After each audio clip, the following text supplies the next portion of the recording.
Batang Quiapo, posibleng mapanood sa GMA Network. Patuloy na umiinit ang talakayan sa industriya ng telebisyon matapos kumalat ang usap-usapang posibleng lumipat ang FPJ Batang Quiapo sa GMA7.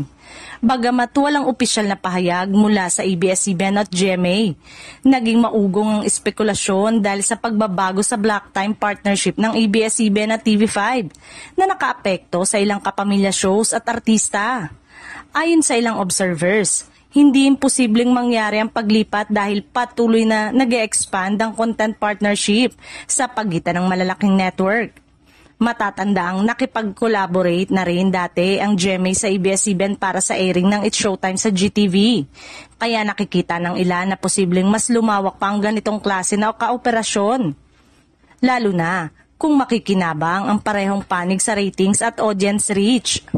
Kung sakaling matuloy, magiging malaking hakbang ito para sa Batang Quiapo na isa sa pinakasikat at mataas ang viewership online. Malaki rin ang magiging epekto nito sa mga manonood, lalo na't sanay na silang mapanood ang programa sa kapamilya platform. Posibleng magbukas ito ng mas malawak na audience sa Free TV kung sakaling maipalabas sa GMA. Gayunpaman, marami pa ring katanungan ang kailangang sagutin. Ano ang magiging setup sa pagitan ng ABS-CBN at GMA kung mangyari man ang bagong kasunduan at paano makaapekto ang taping, scheduling at broadcasting rights ng programa?